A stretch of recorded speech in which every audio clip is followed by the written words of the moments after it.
Upon the superficial phenomenon of democracy, there have been endless writings, some more or less honest and scientific, but these have only been studies of symptoms, not of the disease itself.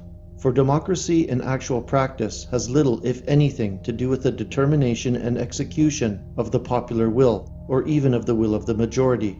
The essential process operating within it is a conflict between superior minority groups, with each striving its utmost to arouse and victimize the great masses of uninformed and deceived people so as to convert them into infantry for its army. Under democracy, the largest battalions always win. The issues that mark the primary conflict of wills and the issues that are used to beat up recruits are by no means necessarily identical. In fact, they are seldom if ever identical. Thus, there is an esoteric politics and an exoteric politics, a combat for ideas, advantages, position, or power, and a combat for mere votes, which are the symbols of power. It is this disparity that makes the political struggle under democracy so dishonest and disturbing. Practical democratic politics consists not in finding out what the majority wants and executing it as faithfully as possible, but in mobilizing an endless series of new majorities by inventing an endless series of new shibboleths and enthusiasms, most of them bearing no sort of contact with the underlying contest of wills, and many of them quite devoid of any intelligibility whatsoever.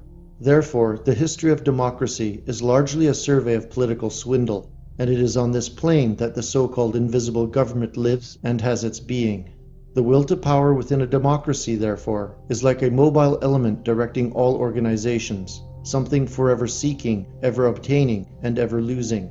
At any stage, it is the best expression of superiority that is possible under the given social conditions.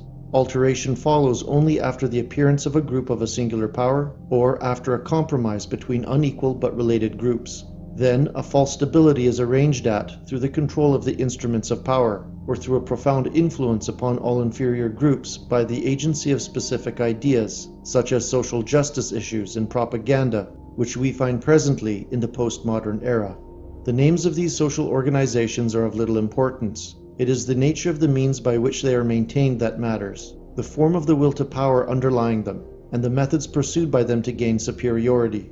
In older forms of political governance, these forces were often direct and visible, but in democracies today they are rarely so. Here the veil lies thick. Nothing is what it seems to be. The superficial is a cipher, a cryptogram, and because the democratic form now dominates in all Western countries, it has become an unseen burden to the native European peoples, who must toil under its grip, many of whom are still unknowing of their ominous situation. Moreover, democracy in and of itself is an utterly fluid term. There have been such forms since history began, and some of its most brilliant chapters were written under so-called democratic conditions. This was, however, only in appearance, for the democracy in Greece was purely aristocratic. In Venice it was oligarchical, and in the various Italian republics it was completely mercantile. The opening of new domains, following the European discovery of America, led to the appearance of such governments under conditions distinct from any that had ever been seen before. In the United States, separation from Great Britain, a purely economic matter, was followed by a constitutional republicanism containing principles forged from French idealism and Anglo-Saxon sensibility. The basis of the American system was a written constitution, a paper formulated by men of an extreme social conservatism who were plainly distrustful of the anarchic tendencies of a manipulated people. This is shown by the carefully developed checks to spontaneous action, the method of balancing one branch against another. French influence is detected in the effort to limit executive power, and in the enunciation of broad principles of personal liberty, that is, the right of free speech and of the press, and the privilege of bearing arms. But even this influence was largely imaginary, the chief controlling force being fundamentally English, for that nation had ever maintained the ideal of individualism in this department, being a result of the character of her people, going back to their Germanic origins.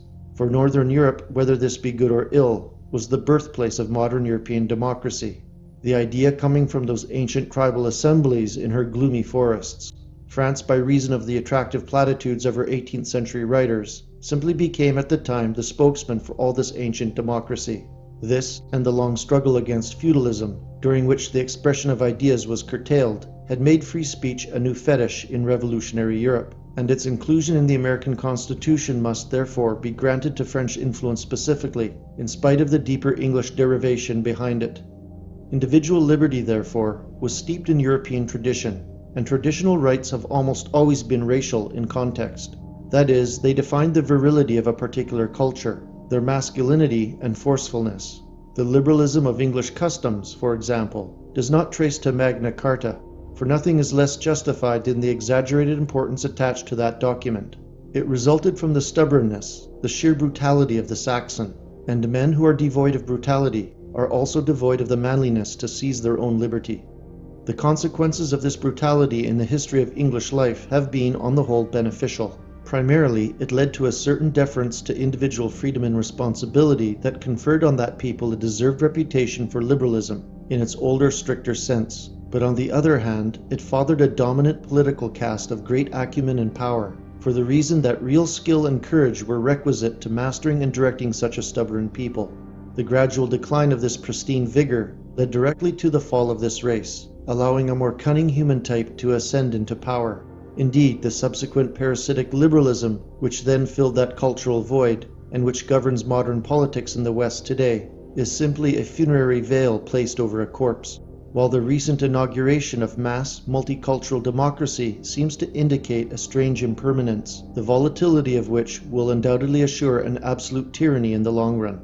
But until then, we Europeans can only stand idly by, under the watchful gaze of this current, actively hostile liberal elite, staring out over a prospect of newly made mob states, which are entirely fueled by anti-white hatred and false rhetoric, wondering when the nightmare will ever come to an end.